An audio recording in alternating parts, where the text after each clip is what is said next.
My story is a quite incredible one. Before I begin, though, this is not my usual audience. My usual audience are 3-year-olds through 11-year-olds. So, with that said, I had two classes this morning, 5th grade kindergarten, before I came over, so I asked for some advice.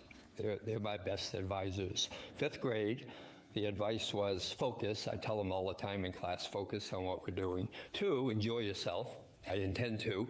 And 3, this was a great one, because I said, this is not my usual audience. You're my usual audience. So one of the students said, pretend we're in the room with you. Pretend we're here and you're talking to us. So I'm going to try to do that. Kindergarten was even better.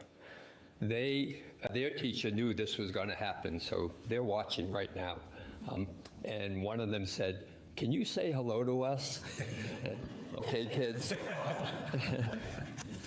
So I followed through on that. I come today as a citizen of Vermont and a longtime teacher. Now in my 5th decade, I have spent most of my life trying to make a difference in the lives of children, lives of kids. I will continue on this quest as long as I feel that I can contribute. That's why I'm here today. I strongly believe that regular people can do extraordinary things. So that is my hope, that I can help this process along.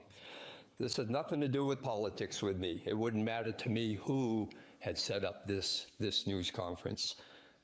The topic is, education.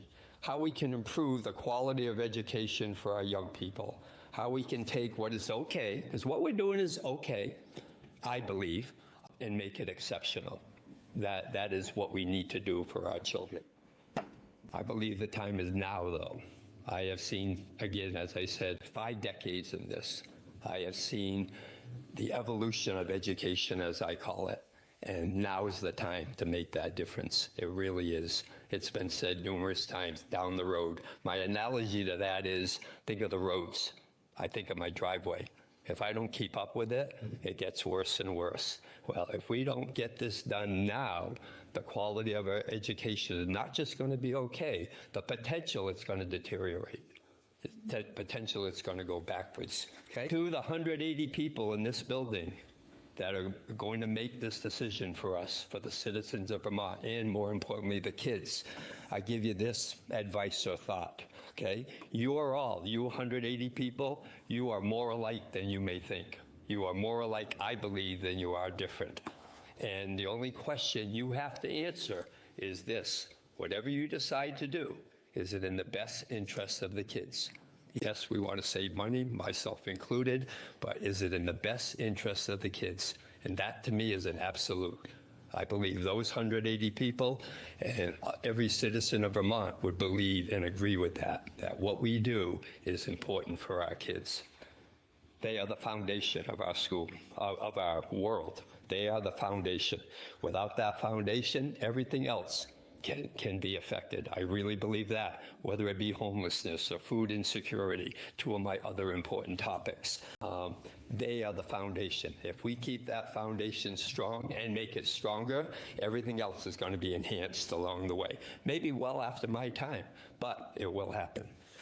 I believe in can. I don't believe in cannot. I believe in you can be done. And those people that are about to make this decision, and all of us here, we can do this. It won't be easy, as Mr. Schuldeis said. Making good decisions, making the right decision is not easy. This is the right decision, and it has been difficult. My key takeaway, or my key piece, is this.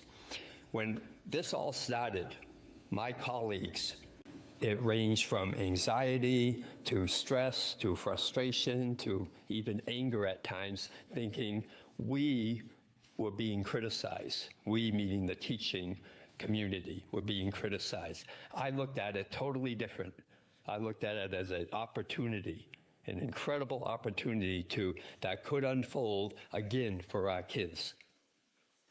And the opportunities are this: giving kids more. If we do this, if we grow these environments, the opportunities are going to increase for kids. They're going to have more choices. Choice is important. If you go into school and you talk to a group of kids, which a lot of adults don't do, and ask them what they think about education, the almost overwhelming word that will come up is choice. We want more choices, whether it be elementary kids, middle school, high school kids. They will tell you that. I talked with a group of high schoolers before I came over, and that was their thing. They are bored to death in school. They need more choices, but some of our environments cannot provide that. By expanding our environment, that can happen. Two simple analogies, okay? This is my school, talking about choice. Presently, in my physical education program, we're doing a circus arts unit. You're gonna think of this as very simplistic and it is kid-oriented.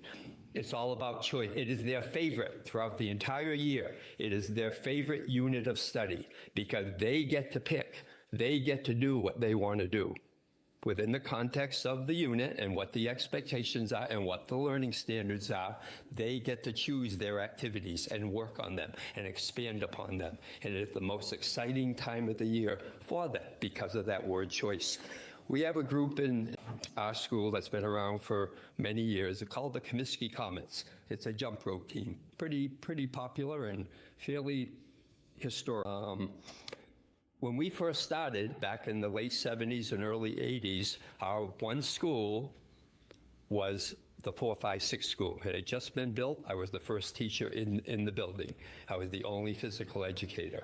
We still had back then in Northfield 2 one-room schoolhouses, 2 other outlying buildings that housed kindergarten and 3rd grade. But the Comiskey Comets were made up of 4th, 5th, 6th graders.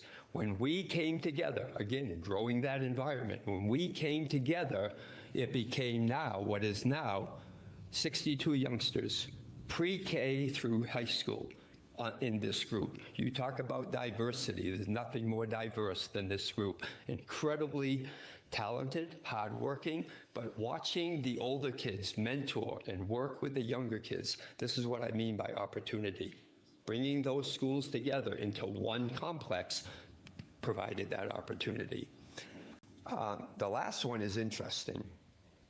It is my kind of, I guess you'd call it a dream. Can you envision, and this has happened in other places around the country, can you envision, hypothetically, we have an environment, a district, whatever you want to call it, that has 5 high schools, okay? Can you imagine that each of those high schools is what I would call a school of excellence, where each one focuses on a particular discipline? That goes on. And you talk about exciting to young people, the opportunity to go to a school where they can focus on what they want to do, not only in the present, but in the future. Think of a school maybe technologically related, a trade school, a school for the arts, a school for the humanities. Imagine that opportunity where my children, or your children, could choose where they want to go because of their area of interest. We don't need to wait till college to have that happen. That can be happening in the middle and the high school environment. The last thing I'd like to leave you with is my colleagues. All of us in this state that teach, it is not a job. For most of them, as myself, it is a calling, it is a mission, it is a passion, what we do. We don't call it. People ask me all the time, what do you do for a job? I don't have one. I have spent 48 years in this world, and it's been a true joy. But we need to, for my younger colleagues, we need to help them. We need to help them grow and prosper and have the experience that I've had. So for them, for those colleagues out there, I urge you to get involved. Many of them, I've been told that all the education world disagrees with this whole process. That is not true. You talk about a misconception, that may be the biggest one, okay? There are many. They may not have the place, they may not have the strength of conviction, they may not have the personality to step up and stand out and speak up about what they truly believe. But there are many out there that feel, as I do, that there needs to be change for the better, for their benefit, which will also benefit our children. So I leave you with that thought, my colleagues, and hope that you're willing to stand up and speak out to help this process move forward in the way we want it to. So everyone, thank you very much.